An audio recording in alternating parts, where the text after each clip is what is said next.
राजनाथ सिंह रक्षा मंत्री लोकसभा में चीन को लेकर अपने बयान को दे रहे हैं। कई फ्रिक्शन एरियाज बन गए हैं। चीन ने बड़ी संख्या में सेना एवं गोला बारूद भी एलएसी के आसपास तथा उसके पीछे अपने क्षेत्रों में इकट्ठा कर लिया है। हमारे सशस्त्र सेनाओं द्वारा भी भारत की सुरक्षा की दृष्टि से एडिक्वेट तथा इफेक्टिव काउंटर डिप्लॉयमेंट भी किए गए हैं। मुझे ये बताते हुए अध्यक्ष महोदय गर्व की अनुभूति हो रही है कि भारतीय सेनाओं ने इन सभी चुनौतियों का डटकर सामना किया है तथा अपने शौर्य और बहादुरी का परिचय पैंगोंग त्सो के साउथ एवं नॉर्थ बैंक पर दिया है। सामरिक दृष्टि से महत्वपूर्ण कई क्षेत्रों को चिन्हित कर हमारी सेनाएं कई पहाड़ियों के ऊपर तथा हमारे दृष्टिकोण से उपयुक्त अन्य क्षेत्रों पर मौजूद हैं। भारतीय सेनाएं अत्यंत बहादुरी से लद्दाख की ऊंची दुर्गम पहाड़ियों तथा कई मीटर बर्फ के बीच में भी सीमाओं की रक्षा करते हुए अडिग हैं और इसी कारण हमारा एज बना हुआ है अध्यक्ष महोदय। और हमारी सेनाओं ने इस बात पर भी यह साबित करके दिखाया है कि भारत की संप्रभुता एवं अखंडता की रक्षा करने में वे सदैव हर चुनौती से लड़ने के लिए तत्पर हैं और अनवरत कर रहे हैं। अध्यक्ष महोदय, पिछले वर्ष में मिलिट्री एंड डिप्लोमेटिक स्तर पर चीन के साथ हमारा संवाद बना रहा है। इस बातचीत में हमने चीन को यह बताया है कि 3 सिद्धांतों के आधार पर इस समस्या का समाधान हम चाहते हैं। फर्स्ट, दोनों पक्षों द्वारा एलएसी को माना जाए और उसका आदर किया जाए। सेकंड, किसी भी पक्ष द्वारा यूनिलैटरली स्टेटस को बदलने का प्रयास नहीं किया जाए। थर्ड, सभी समझौतों का दोनों पक्षों द्वारा पूर्ण रूप से पालन किया जाए। ये 3 बातें उनके समक्ष रखी गई थी। फ्रिक्शन क्षेत्रों में डिसएंगेजमेंट के लिए भारत का यह मत है कि 2020 की फॉरवर्ड डिप्लॉयमेंट जो एक दूसरे के बहुत नजदीक है वे दूर हो जाएं और दोनों सेनाएं वापस अपनी अपनी अस्थायी एवं मान्य चौकियों पर लौट जाएं। अध्यक्ष महोदय, बातचीत के लिए हमारी स्ट्रेटजी तथा अप्रोच माननीय प्रधानमंत्री जी के इस दिशा निर्देश पर आधारित है कि हम अपनी 1 इंच जमीन भी किसी और को नहीं लेने देंगे। हमारे दृढ़ संकल्प का ही यह फल है कि हम समझौते की स्थिति पर पहुंच गए हैं। इन दिशा निर्देशों के दृष्टिगत सितंबर 2020 से लगातार मिलिट्री एंड डिप्लोमेटिक लेवल पर दोनों पक्षों में कई बार बातचीत हुई है कि इस डिसएंगेजमेंट का म्यूचुअली एक्सेप्टेबल तरीका निकाला जाए। यह बातचीत हुई है। अभी तक सीनियर कमांडर्स के स्तर पर 9 राउंड्स की बात हो चुकी है। राजनयिक स्तर पर भी WMCC, जिसे working mechanism for consultation and coordination of India China border affairs कहते हैं, के तहत भी बैठकें होती रही। माननीय सभापति महोदय, अध्यक्ष महोदय, मुझे सदन को यह बताते हुए खुशी हो रही है कि हमारे इस अप्रोच तथा सस्टेन्ड टॉक्स के फलस्वरूप चीन के साथ पैंगोंग लेक के नॉर्थ एवं साउथ बैंक पर डिसएंगेजमेंट का समझौता हो गया है और इस बात पर भी सहमति हो गई है। और अध्यक्ष महोदय, इस बात पर भी सहमति हो गई है कि पैंगोंग लेक से पूर्ण डिसएंगेजमेंट के 48 घंटे के अंदर सीनियर कमांडर्स स्तर की बातचीत हो ताकि बचे हुए मुद्दों पर भी हल निकाला जा सके। अध्यक्ष महोदय, पैंगोंग लेक एरिया में चीन के साथ डिसएंगेजमेंट का जो समझौता हुआ है उसके अनुसार दोनों पक्ष फॉरवर्ड डिप्लॉयमेंट को फेज, कोऑर्डिनेटेड और वेरीफाइड मैनर में हटाएंगे। चीन अपनी सेना की टुकड़ियों को नॉर्थ बैंक में फिंगर 8 के पूरब की दिशा की तरफ रखेगा।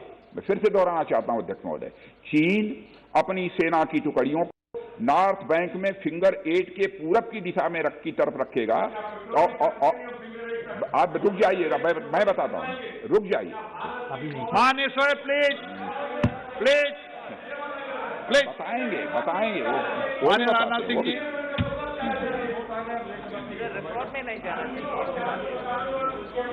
नॉर्थ बैंक में फिंगर 8 के पूरब की दिशा की तरफ रखेगा और इसी तरह भारत भी अपनी सेना की टुकड़ियों को फिंगर 3 के पास अपने permanent base Dhan Singh Rana post पर रखेगा। इसी तरह की कार्रवाई साउथ बैंक एरिया में भी दोनों पक्षों द्वारा की जाएगी।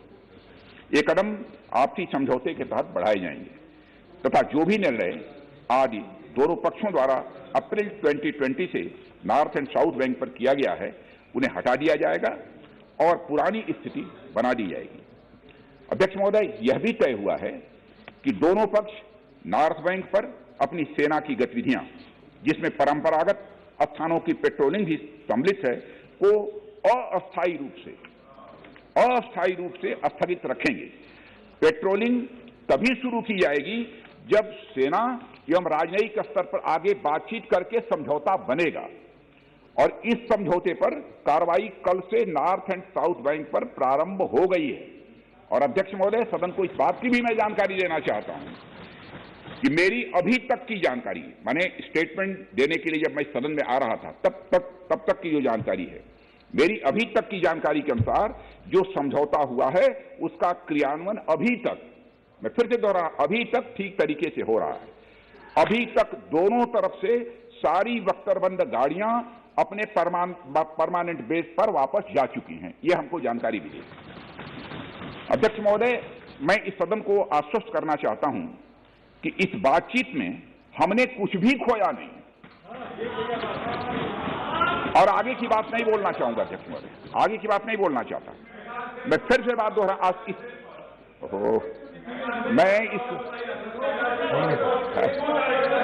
आपका कोई दर्ज चिंता मत करिए, ज्यादा चिंता है। मैं इस सदन को पुनः आश्वस्त करना चाहता हूं कि इस बातचीत में हमने कुछ भी खोया नहीं। मैं सदन को यह भी जानकारी देना चाहता हूं कि अभी भी एलएसी पर डिप्लॉयमेंट तथा पेट्रोलिंग के बारे में कुछ आउटस्टैंडिंग इश्यूज बचे हैं। इन पर हमारा ध्यान आगे की बातचीत में रहेगा। दोनों पक्ष इस बात पर सहमत हैं कि बाइलेटरल एग्रीमेंट्स तथा प्रोटोकॉल के तहत पूर्ण डिसएंगेजमेंट जल्द से जल्द कर लिया जाए, यह सहमति बनी है। अब तक की बातचीत के बाद चीन भी देश की संप्रभुता की रक्षा के हमारे संकल्प से अवगत है। हमारी अपेक्षा है कि चीन द्वारा हमारे साथ मिलकर बचे हुए मुद्दों को हल करने का पूरी गंभीरता से प्रयास किया जाएगा। अध्यक्ष महोदय, मैं इस सदन से आग्रह करना चाहता हूं कि मेरे साथ संपूर्ण सदन हमारी आर्म्ड फोर्सेज की इन विषम एवं भीषण बर्फबारी की परिस्थितियों में भी शौर्य एवं वीरता के प्रदर्शन की भूरी प्रशंसा की जानी चाहिए।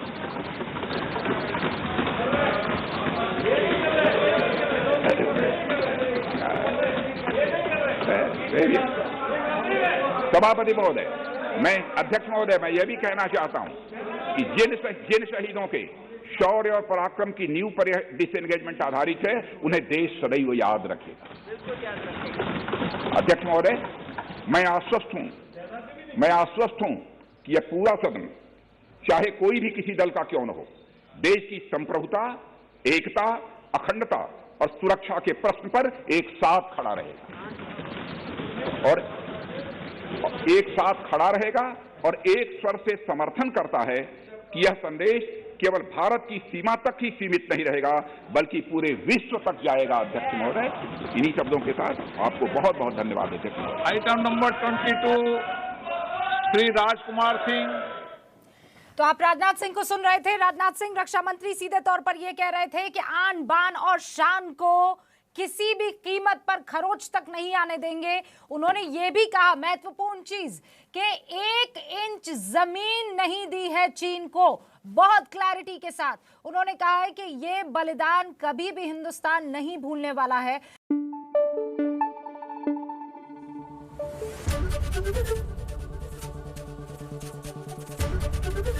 एबीपी न्यूज आपको रखे आगे।